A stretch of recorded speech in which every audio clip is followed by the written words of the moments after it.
Well, good evening, everyone. Thank you for having me. I hope everyone can hear me. How to respond to a lot of this? First of all, on the bar, you said you admitted yourself that the bar had been set quite high. I would suggest, though, that the burden of proof is on the proposer rather than on us. It quite clearly says Islam is a religion of peace. I suggest you prove it. We've also been told here tonight when we opened that this debate must take place in the real world. Well, absolutely, yes, it must. It must take place in the real world.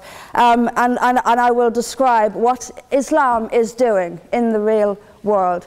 We can sit and we can debate theocracy day in, day out. We will never agree. We can debate, is there a God, isn't there a God, is the Qur'an real, isn't it? None of it actually matters. What matters is what happens in the real world, as my opponent quite rightly said. My side of the argument is regularly told that we've heard it again tonight, we were described somewhat as hate. We were told that we are demonizing Islam, whipping up fear of Islam. Not the first time I've been accused of this, probably won't be the last.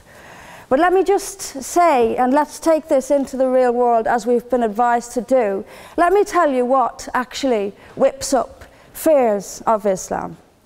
We would take it from the top: 9/11, the London Underground bombings, Madrid, Mumbai, Mali, Bali, northern Nigeria, Sudan, Afghanistan, Saudi Arabia, Iran, Yemen, Pakistan, death for apostasy, death for blasphemy, death for adultery, death for homosexuality, gender segregation, gender discrimination, unequal testimony between men and women in legal proceedings, child marriage, amputations, beheadings, imprisonment for being raped, anti-Semitism, burqas, execution, as I've said, for this, that and the other, the slaughter of Theo van Gogh on the streets of Amsterdam, death threats on the streets of London, butcher those who insult Islam, Muslim patrols in East London telling people they are entering Sharia-controlled zones, polygamous marriages, marriage not requiring the consent of the bride.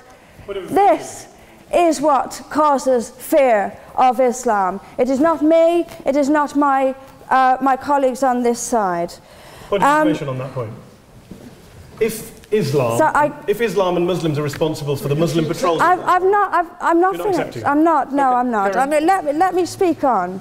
But the point is that it is not I or my fellow debaters on this side who are causing fear of Islam. It is the actions of Muslims that are causing fear of Islam. That is the real world. That is where we actually live. Then we'll be told that this is just the extreme fringe of Islam. Well, let me have a look at Saudi Arabia. Saudi Arabia is the birthplace of Islam, the custodian of its holy sites. In Saudi Arabia, a woman is not allowed to drive. She is not allowed to leave the house without a mahram. She is not allowed to vote, although they've been incredibly generous by allowing some votes in the next elections. This is apparently the extreme fringe of people are executed for blasphemy, executed for apostasy. In Saudi Arabia, the birthplace of Islam, we'll be told that's the extreme fringe of Islam. No, it is not. Calling Saudi Arabia the extreme fringe of Islam is like calling the Vatican the extreme fringe of Catholicism. Sorry, it just doesn't work. Then we'll be told that we've misunderstood. Violent Muslims have misunderstood. Saudi Arabia has misunderstood. Iran, which stones people to death for adultery, has misunderstood. Yemen, which marries children at the age of 9, has misunderstood. Has there ever been a more spectacularly misunderstood religion than Islam? It seems that these nations who apply it as their laws, nations which have the Qur'an as their constitution, innumerable nations, where there is no free speech, where there is no freedom of religion, they've all got it wrong. They've all got it wrong. It's quite a spectacularly misunderstood religion.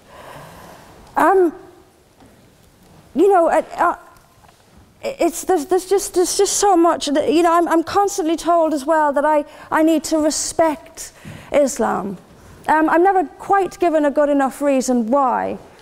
I am under no greater obligation to respect Islam than I am any other beliefs.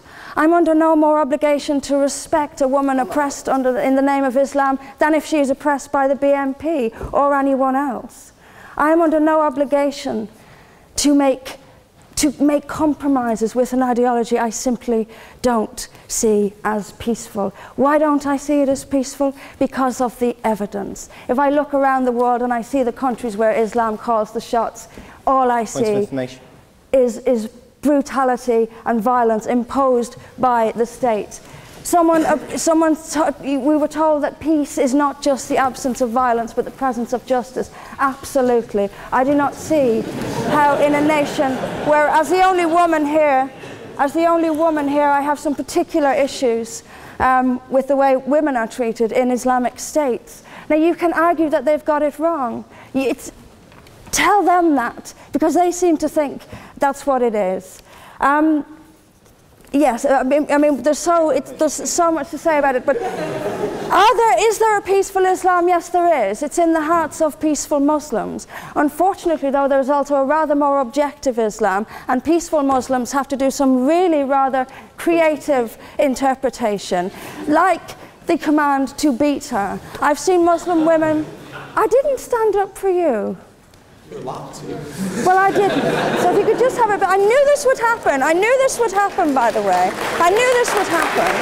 What I'm saying is completely controversial and will be booed and shouted down, and I have no doubt my colleagues the same. I knew this would happen. You say anything negative, you'll get the boos. I'm actually going to leave it there. But I will finish just by saying this. There are hundreds of millions of peaceful Muslims. That is a fact.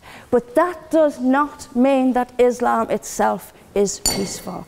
Peaceful Muslims interpret verses of the Qur'an so almost beyond recognition it's reinterpreted, like the command to beat her. It's there in the Qur'an, and I've seen Muslim women try to dance around it. They put words in there that simply aren't there. That's what it says beat her. And in the countries where the Qur'an calls the shots, that is exactly what they do. This is not peace. This is not justice. Islam is not a religion of peace, as the evidence shows us. Thank you.